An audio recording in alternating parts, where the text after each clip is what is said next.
The haunted house that holds Annabelle. The house doesn't look evil. That's what makes it worse. From the outside, it looks like any ordinary suburban home. White siding, a sloped roof, a quiet yard that gives no warning of what waits inside. No broken windows, no dark symbols, no obvious signs of danger. If you passed it during the day, you would never guess that one of the most infamous haunted objects in history rests behind its walls. This is the house connected to Annabelle, and this is where the story truly begins. The house sits in a quiet neighborhood, far from abandoned roads or isolated forests. Children ride bikes nearby, cars pass without slowing down. Life goes on just outside its doors. But inside, the air feels different, heavier, colder, as if the house itself is holding its breath. Those who have entered say the same thing. You feel watched the moment you step inside, not by a person, by something that knows you're there. The beginning of Annabelle. Annabelle did not start as a demon. She started as a doll. A simple Raggedy Ann doll, soft-bodied, stitched smile, red yarn hair, and button eyes. She looked harmless, comforting, the kind of doll you'd give to a child without hesitation. In the early 1970s, the doll was gifted to a young nursing student. It sat on her bed. At first, nothing seemed wrong, but then small things began to happen. The doll would move, not dramatically, not violently, just enough to be unsettling. Annabelle would be found in different positions, sitting when she had been lying down, facing a different direction, appearing in rooms she was not placed in. At first, the owner brushed it off as imagination, but the movements continued. Then came the notes. Handwritten messages appeared on parchment paper that did not belong to the house.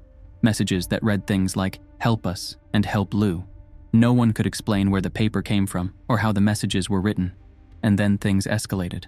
A male friend staying at the apartment claimed he felt an invisible presence following him. One night, he awoke from sleep unable to move. He felt pressure on his chest. When he looked down, he saw the doll at his feet. Then pain. He felt sharp cuts appear on his body. Physical marks. Real injuries. That's when investigators were called. The Warrens and the truth. Ed and Lorraine Warren, paranormal investigators, were brought in to examine Annabelle. What they discovered was far more terrifying than a haunted doll. Annabelle was not possessed by a child spirit, as some believed. According to the Warrens, Annabelle was manipulated by a demonic entity. The entity attached itself to the doll as a conduit, a doorway. The doll was never the source. It was the invitation. The demon wanted permission, it wanted ownership, and it wanted a human soul. The Warrens removed Annabelle immediately. They warned that the doll was extremely dangerous and should never be treated like a toy again. They placed Annabelle inside a protective glass case and took her to their home, specifically to a room designed to house cursed objects. That room would later become infamous. The Warren House. The Warren House is not a museum in the traditional sense. It is a home that became a containment site. Inside, there are artifacts collected from some of the most disturbing paranormal cases ever recorded. Cursed objects, occult items, relics that should never be touched. Annabelle sits among them, locked behind glass, blessed by a priest, sealed with warnings. A sign on the case reads simply, "Warning, positively do not open." People assume the case is symbolic. It is not. The glass is not for display. It is a barrier. Those who have entered the room describe it as oppressive. The temperature drops, the air thickens, electronics malfunction. People experience nausea, headaches, and overwhelming dread. And Annabelle sits silently, watching. The haunted house effect. Here's what most people don't realize. The house itself became affected. The presence of Annabelle changed the environment around her. Paranormal activity did not stay contained to the glass case. The house reacted as if it were alive, responding to the energy inside it. Footsteps were heard when no one was walking. Doors opened on their own. Voices whispered from empty rooms. Even experienced investigators admitted the house felt wrong. One priest reportedly mocked the doll during a visit. He laughed at it, called it powerless. On his way home, he nearly died in a car crash after losing control of his vehicle. He later admitted he felt something push him.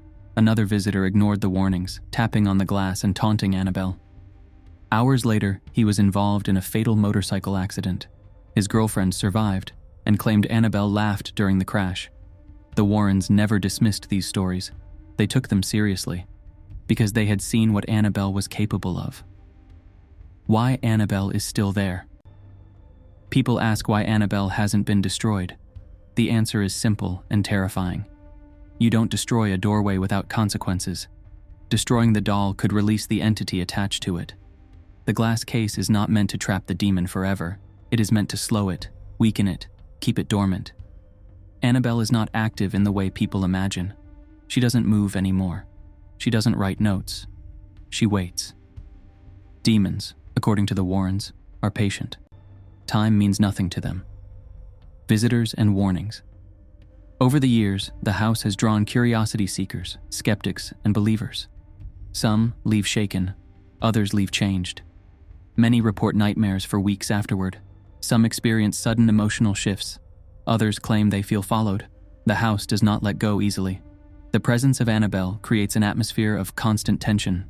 Even when nothing happens, something feels wrong, as if the house is aware of your thoughts, as if it knows your fears. People describe hearing soft knocking at night, scratching behind walls, whispers just beyond hearing range, and always that sense of being watched.